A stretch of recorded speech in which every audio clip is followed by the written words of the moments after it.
शराब की बोतल में इरादे घुल गए, जनता की दौलत से शीश महल संवर रहा था। सियासत की गली में ईमान बिक रहा था, जो पहरेदार था वो चोर दिख रहा था। अध्यक्ष जी, आपके घोटाले के सबूत 941 करोड़ का नुकसान तो केवल इसलिए हुआ क्योंकि आम आदमी पार्टी ने गैर कानूनी तरीके से कुछ दुकानों को शराब बेचने से रोक दिया। वो कहते थे कि हम ईमान की मिसाल देंगे, वो कहते थे कि हम ईमान की मिसाल देंगे, हर वादा हर सौगंध को हलाल देंगे, मगर जाम में डूबी हुकूमत का आलम जनता के सपनों को ही नीलाम कर देंगे। शराब से राज चला रहे थे जनाब, अब समझ आया अध्यक्ष जी ये आम नहीं है, अब समझ आया ये आम नहीं है, अंगूर की सरकार थी अध्यक्ष जी, अंगूर की सरकार थी कि 25% कि दिल्ली की 70% शराब की बिक्री कुल 25 ब्रांडों तक सीमित कर दी गई। 71% से ज्यादा की आपूर्ति अध्यक्ष जी 3 कंपनियों इंडो स्प्रिट, महादेव लिकर्स, ब्रिंडिको, इन तीनों को दे दी गई। मैं देश के प्रधानमंत्री माननीय मोदी जी का भ्रष्टाचार के प्रति जो जीरो टॉलरेंस है, उस भाव को ध्यान में रखते हुए अपने मुख्यमंत्री जी को धन्यवाद करना चाहता हूं कि उन्होंने पहले ही दिन भ्रष्टाचार की कमर तोड़ने के लिए सीएजी पर जो अपना डिस्कशन रखा है। मुख्यमंत्री जी, आप बधाई की पात्र हैं।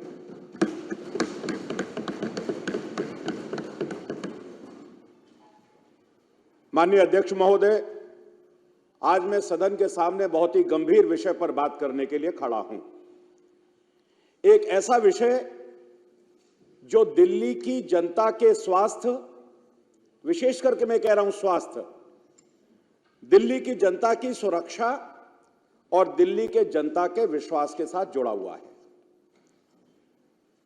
मैं आज आपके सामने एक ऐसा सत्य इस रिपोर्ट को पढ़ने के बाद माध्यम से लेकर के आया हूं जो दिल्ली की जनता की पूरी तरह से आंखें भी खोल देगा।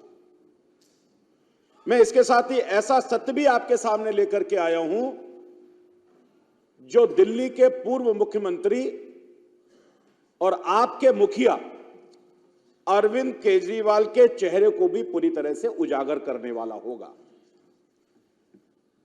आपको याद होगा जब आम आदमी पार्टी सत्ता में आई थी, इन्होंने खुद को ईमानदार और पारदर्शी पार्टी कहा था, मगर आज यह पार्टी भ्रष्टाचार का पूरी तरह से पर्याय बन गई। सियासत की गली में ईमान बिक रहा था, सियासत की गली में ईमान बिक रहा था, जो पहरेदार था वो चोर दिख रहा था। शराब की बोतल में इरादे घुल गए, जनता की दौलत से शीश महल संवर रहा था। यह वही पार्टी है जो ईमानदार पारदर्शिता के दावे करती थी, लेकिन आज भ्रष्टाचार के दलदल में पूरी तरह से अंदर तक डूबी हुई है। नियंत्रक और महालेखा परीक्षक सीएजी की रिपोर्ट ने दिल्ली की नई शराब नीति में हुए गंभीर अनियमितताओं और भ्रष्टाचार को उजागर किया है। इस रिपोर्ट के अनुसार 2021 और 22 में आबकारी नीति के कारण दिल्ली के राजस्व को 2002 करोड़ रुपए से अधिक का नुकसान हुआ। भारी नुकसान था दिल्ली के लिए। लाइसेंस की प्रक्रिया में नियमों में उल्लंघन किया गया, जिससे सरकारी खजाने को भारी क्षति मिली। यह एक बड़ा षड्यंत्र था। संविधान के शेड्यूल 7 में राज्य सरकारों को आबकारी नीति बनाने का जो अधिकार मिला है, उस अधिकार के तरह मैन्युफैक्चरर जो शराब को सेल करने वाले हैं, शराब के लाइसेंस देने वाले हैं, यहीं से बैठ करके, यहीं पर पूरी चौकड़ी में बैठ करके, क्योंकि 14% राजस्व आबकारी से ही राज्य में आता है और यहीं से नजरें लगी कि कहां से भ्रष्टाचार कैसे और कब कब किया जाए।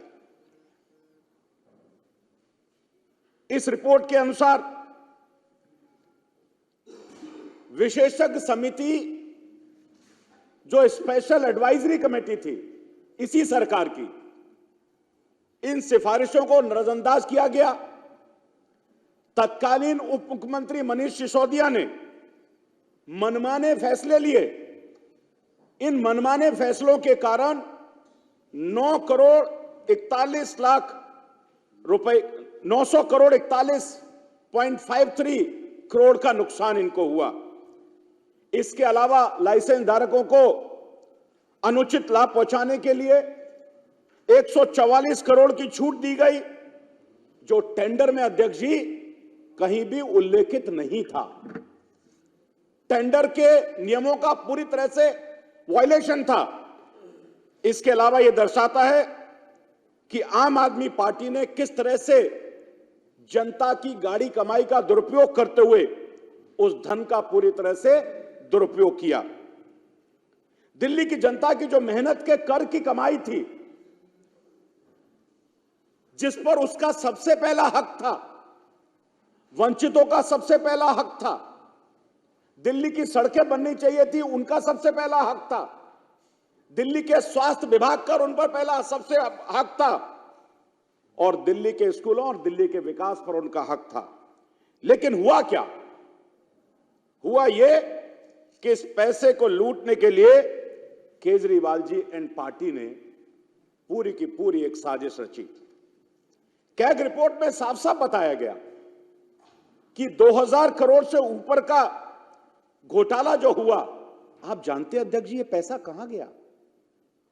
अध्यक्ष जी ये पैसा जो विकास के कार्यों में लगना चाहिए था, ये पैसा शराब माफिया और भ्रष्ट नेताओं की जेब में चला गया। इससे शर्म की बात कुछ हो नहीं सकती। अध्यक्ष जी, आपके घोटाले के सबूत 941 करोड़ का नुकसान तो केवल इसलिए हुआ क्योंकि आम आदमी पार्टी ने गैर कानूनी तरीके से कुछ दुकानों को शराब बेचने से रोक दिया। 890 करोड़ का नुकसान हुआ। लूट इसलिए हुई कि उन्होंने जानबूझकर के शराब लाइसेंस को फिर से नीलामी नहीं कराई। थोक विक्रेताओं की कमीशन को कार्टेल बना करके, भाई भतीजा बात करके, अपने अपनों को, ऐसे वैसों को फायदा पहुंचाने के लिए 5% से 12% कर दिया गया। ये सीधे सीधे मुनाफा कमाने की साजिश थी, जिससे कि दिल्ली के राजस्व को घाटा हो और अपने चहेते और प्राइवेट कंपनियों को फायदा हो और पैसा साइफन होकर के नीचे से उनकी जेब में आ जाए। बिना किसी जांच के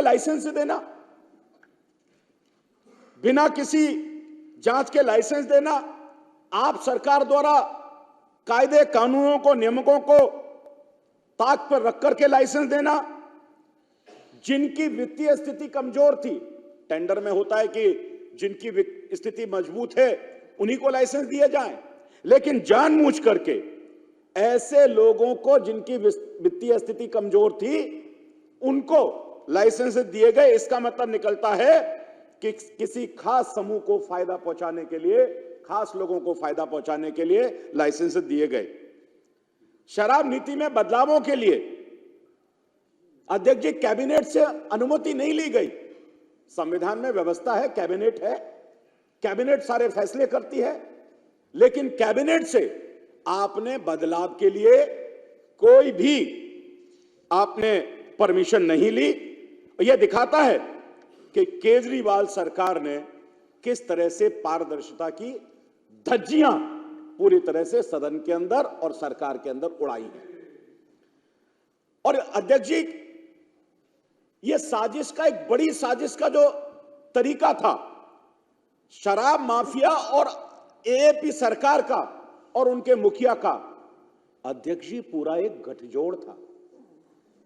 और इस गठजोड़ में कैग की रिपोर्ट में बताया, इतनी बड़ी रिपोर्ट जो कैग की बनी, कि आम आदमी पार्टी ने कुछ चुनिंदा शराब कंपनियों को फायदा पहुंचाने के लिए दिल्ली में शराब बेचने का एकाधिकार कुछ कंपनियों को देने के लिए, यानी अध्यक्ष जी आप कल्पना करिए कि 25% कि दिल्ली की 70% शराब की बिक्री कुल 25 ब्रांडों तक सीमित कर दी गई। 71% से ज्यादा की आपूर्ति अध्यक्ष जी 3 कंपनियों, इंडो स्प्रिट, महादेव लिकर्स, ब्रिंडिको, इन तीनों को दे दी गई। खुदरा दुकानों की संख्या बढ़ाकर के 849 कर दी गई, लेकिन फायदा कुछ ही लोगों को मिला जिनके कार्टेल बने हुए थे। वो कहते थे कि हम ईमान की मिसाल देंगे, वो कहते थे कि हम ईमान की मिसाल देंगे, हर वादा हर सौगंध को हलाल देंगे, मगर जाम में डूबी हुकूमत का आलम जनता के सपनों को ही नीलाम कर देंगे। कैसे जनता के सपनों को नीलाम किया, इससे बड़ा भ्रष्टाचार का उदाहरण अध्यक्ष जी आपको कहीं मिलेगा नहीं। क्या यह भ्रष्टाचार नहीं है? क्या यह केजरीवाल सरकार और शराब माफियाओं की मिली भगत को साबित नहीं करता है?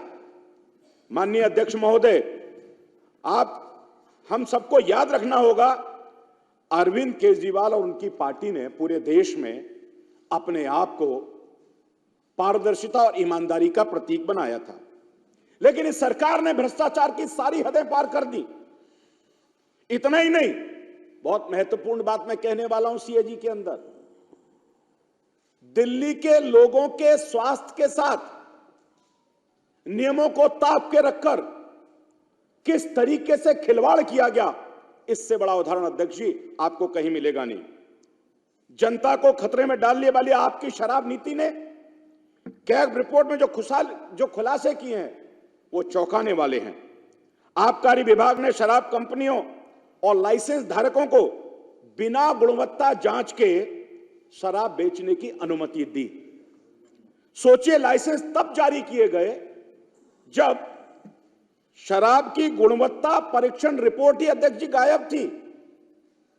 अध्यक्ष जी, शराब की भारतीय मानक ब्यूरो BIS मापदंडों पर कोई परीक्षण नहीं हुआ। क्या ऐसा कोई सरकार कर सकती है जो जनता के हित में काम कर रही हो? यह घोर लापरवाही नहीं, बल्कि सोची समझी साजिश थी जिसमें जनता की जान की कोई कीमत नहीं थी। नकली और घटिया सरकार को सरकार की मंजूरी मिली। कैग रिपोर्ट में बताया गया है कि जिन लाइसेंस धारकों को शराब बेचने की अनुमति दी गई, उन्होंने राष्ट्रीय परीक्षण NABL से मान्यता प्राप्त रिपोर्ट तक प्राप्त नहीं की। जो मैंडेटरी रिक्वायरमेंट है, ऑब्लिगेटरी रिक्वायरमेंट है, उसकी उन्होंने कोई रिपोर्ट तक नहीं ली। और रिपोर्ट कहां बनी अध्यक्ष जी? रिपोर्ट बनी गैर मान्यता प्राप्त लैब्स के अंदर, जो सूची में ही नहीं थी। शराब के नमूनों का अध्यक्ष जी परीक्षण भी नहीं हुआ। FSCCI जो भारत के मानक हैं, ब्यूरो हैं, भारतीय खाद्य सुरक्षा और प्राधिकरण के नियमों का खुला उल्लंघन इस आम आदमी पार्टी की सरकार की नीतियों ने किया। अब सोचिए, अगर बाजार में बिक रही शराब की जांच नहीं हुई तो क्या यह संभव नहीं कि पूरे दिल्ली में नकली शराब बेची जा रही थी? पूरे दिल्ली में नकली शराब बेची जा रही थी। क्या इस सरकार ने शराब माफियाओं को फायदा पहुंचाने के लिए, वैसे अकबर इलाहाबादी कहते हैं अकबर इलाहाबादी साहब कहते हैं, रिंद के रिंद रहे, हाथ से जन्नत ना गई, संग पीते भी रहे और नमाजी भी रहे, नमाजी भी रहे। इसका मतलब है कि एक तरफ से तो ईमानदारी का ढोंग और दूसरी तरफ शराब नीति में घोटाला, जनता को धोखा देकर खुद मौज मस्ती में डूब जाना। विदेशी शराब की गुणवत्ता भी संदिग्ध थी अध्यक्ष जी। अगर आप ये सोच रहे हैं केवल भारतीय ब्रांड के साथ ऐसा हुआ तो यह भी गलत है। रिपोर्ट में साफ लिखा है, रिपोर्ट में लिखा है विदेशी शराब के 51% मामलों में रिपोर्ट या तो 1 साल पुरानी थी या फिर गायब थी। यह पूरी साजिश का एक नतीजा है। 51%। जिन रिपोर्टों में परीक्षण प्रमाण थे उन पर कोई तारीख नहीं लिखी गई थी। एक एक करके रिपोर्ट में, एक एक करके रिपोर्ट में ये सारी की सारी जो साजिशें हैं वो सामने रिपोर्ट के अंदर लिखी हुई हैं। और सबसे बड़ी बात ये दिखाता है कि शराब की गुणवत्ता पर पूरी तरह से कोई ध्यान नहीं दिया गया। गंभीर स्वास्थ्य के जोखिम आपकी लापरवाही थी या इनकी मिलीभगत थी? यह सबसे गंभीर चीज है। शराब में मौजूद भारी धातुएं, मिथाइल, अध्यक्ष जी, मिथाइल, अल्कोहल और हानिकारक पदार्थों की जांच तक नहीं की गई। इनकी मात्रा अगर ज्यादा हो तो यह गंभीर स्वास्थ्य की समस्याएं पैदा कर सकती हैं, जिसमें आपका लिवर फेलियर भी हो सकता है, जिसमें आंखों की रोशनी भी जा सकती है, जिसमें व्यक्ति की मृत्यु तक हो सकती है। इस प्रकार की लापरवाही इस शराब की नीति में इन्होंने की है। क्या यही सरकार लोगों की भलाई के लिए काम कर रही थी? यह सरकार लोगों की भलाई के लिए काम नहीं कर रही थी। यह सरकार शराब माफियाओं के इशारे पर काम कर रही थी। यह घोटाला दिल्ली की जनता के साथ विश्वासघात है, दिल्ली की जनता के साथ धोखा है। इस घोटाले ने साबित कर दिया कि दिल्ली की जनता की सेहत से इस सरकार का कोई सरोकार लेना नहीं था, कोई लेना देना नहीं था। उन्होंने पैसे कमाने के लिए लोगों को एक तरह से जहर परोसने का काम इस सरकार ने किया है। दिल्ली की जनता इनको कभी माफ नहीं करेगी अध्यक्ष जी।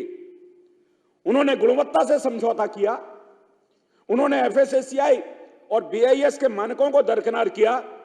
अब जनता को जवाब चाहिए। अध्यक्ष जी, हम पूछना चाहते हैं क्यों लाइसेंस ऐसे लोगों को दिए गए जिनकी गुणवत्ता परीक्षण रिपोर्ट नहीं थी? यह सवाल पैदा होता है और हम ये पूछना चाहते हैं। हम पूछना चाहते हैं शराब में हानिकारक तत्वों की जांच क्यों नहीं करवाई गई? यह भी हमारा सवाल है। हमारा यह भी सवाल है कि किसके दबाव में विदेशी शराब कंपनियों को गुणवत्ता प्रमाण पत्र के बिना बेचने की अनुमति दी गई? हम यह भी जानना चाहते हैं कि क्यों जनता की सेहत को खतरे में डालकर शराब माफियाओं को करोड़ों का फायदा पहुंचाया गया? अध्यक्ष जी, दिल्ली सरकार ने न केवल जनता के पैसे को लूटा है बल्कि दिल्ली की जनता के स्वास्थ्य के साथ भी बड़ा खिलवाड़ किया है। नतीजा यह हुआ कि बिना सुरक्षा के जांच के शराब बाजार में बिकती रही। क्या दिल्ली की जनता, एक कैग रिपोर्ट बताती है कि 51% मामलों में शराब की गुणवत्ता जो मैंने बताया पहले या तो थी नहीं या 1 साल पुरानी थी। क्या यह दिल्ली की जनता के जीवन के साथ खिलवाड़ नहीं? शराब से राज चला रहे थे जनाब केजरीवाल साहब, शराब से राज चला रहे थे जनाब। अब समझ आया अध्यक्ष जी, ये आम नहीं है। अब समझ आया ये आम नहीं है। अंगूर की सरकार थी अध्यक्ष जी, अंगूर की सरकार थी। ये अंगूर की सरकार थी, ये आम सरकार नहीं थी। ये अंगूर की सरकार थी, लोगों को जहर परोस रही थी। कानून का खुला उल्लंघन हुआ। आपने शराब माफियाओं को पौधा पहुंचाने के लिए अवैध रूप से दुकानों को डीडीए, एमसीडी ये अनुमति के बिना नॉन कंफर्मिंग एरियाज में खोला गया। बिना किसी उचित मंजूरी के छूट और रियायतें दी गई। आबकारी विभाग पूरी तरह से तस्करी रोकने में नाकाम रहा। उनके कानूनों को सरल कर दिया गया। और एक तरह से पिछले दरवाजे से तस्करी के रास्तों को खोल दिया गया और बड़ा भ्रष्टाचार इस सरकार ने शराब की तस्करी में किया। केजरीवाल साहब की चुप्पी क्या साबित करती है? बड़ी मजे की बात है कि उस पर वो चुप क्यों हैं, उस पर वो कुछ बोलते नहीं। आज सारे घोटालों का पर्दाफाश हो चुका है। अगर उनकी सरकार निर्दोष थी, चलिए हम कहते हैं कि उनकी सरकार निर्दोष थी, उन्होंने सब कुछ ठीक किया, तो अध्यक्ष जी मैं पूछना चाहता हूं, अगर वो बेईमान नहीं थे, अगर वो भ्रष्टाचारी नहीं थे, अगर उन्होंने कोई षड्यंत्र नहीं किया था, तो फिर उन्होंने शराब की नीति को वापस क्यों लिया? अगर वापस लिया तो चोर की दाढ़ी में तिनका था, बेईमानी थी, भ्रष्टाचार था, दिल्ली के पैसे की लूट थी, कार्टेल बनाया हुआ था। सच यह है कि जब घोटाला खुला तो केजरीवाल सरकार ने आनन फानन में इस नीति को बदल दिया ताकि उनके भ्रष्टाचार का काला सच सामने ना आ जाए। भ्रष्टाचार के मामले तो और भी बहुत कुछ हैं, क्योंकि आपने विषय केवल सीएजी पर दिया है, इसके तार तो शिक्षा से भी जुड़े हैं, इसके तार शीश महल से भी जुड़े हैं, इसके तार स्वास्थ्य से भी जुड़े हैं। उस पर मैं आज चर्चा नहीं करना चाहता हूं, लेकिन भ्रष्टाचार का अंत हम सबको करना होगा। देश के प्रधानमंत्री मोदी जी ने देश में जो नई कल्चर पैदा की है, उस सबका सहभागी दिल्ली को भी बनना होगा। अध्यक्ष महोदय, यह स्पष्ट है कि आम आदमी पार्टी की सरकार ने अपने वायदों से मुकरते हुए भ्रष्टाचार और अनियमितताओं का एक नया कीर्तिमान दिल्ली में स्थापित किया, नया कीर्तिमान स्थापित किया। दिल्ली की जनता ने उनको विश्वास और उम्मीद के साथ सत्ता सौंपी थी। ये सत्ता दिल्ली की भलाई के लिए थी। उन्होंने उस विश्वास का दुरुपयोग करते हुए पूरे धन की बर्बादी की और भ्रष्टाचार के नए रिकॉर्ड उन्होंने सामने बनाए। अब समय आ गया है दिल्ली वालों को सबक सिखाने का।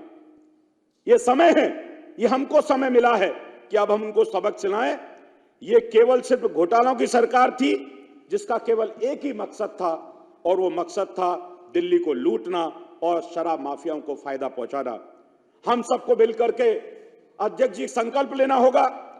हम दिल्ली की जनता के हक की लड़ाई लड़ेंगे। हम शराब माफियाओं के खिलाफ सख्त कार्रवाई की मांग करते हैं।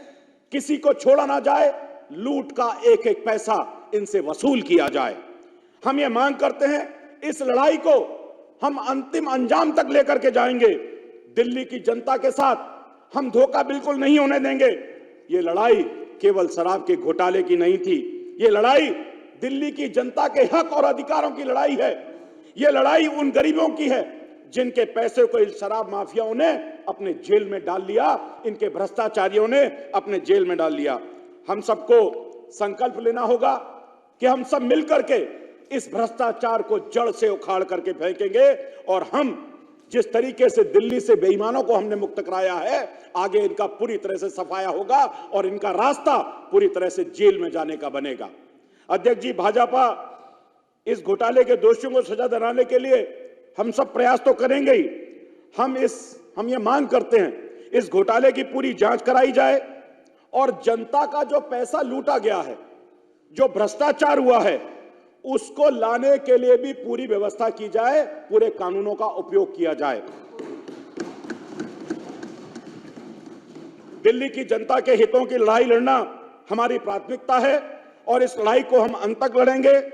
केजरीवाल सरकार का ये अपराध माफ करने योग्य नहीं है और केजरीवाल सरकार को अपने किए कृत्यों की सजा मिलनी चाहिए। इस घोटाले को जनता के सामने लाकर दोषियों को सजा लाने के लिए हम कटिबद्ध हैं। आपने मुझे बोलने का समय दिया, इसके लिए मैं आपका हृदय से आभार करना चाहता हूं। बहुत बहुत धन्यवाद। न्यूज नेशन अब व्हाट्सएप पर खबरों की ताजा अपडेट के लिए न्यूज नेशन के इस QR कोड को स्कैन करें।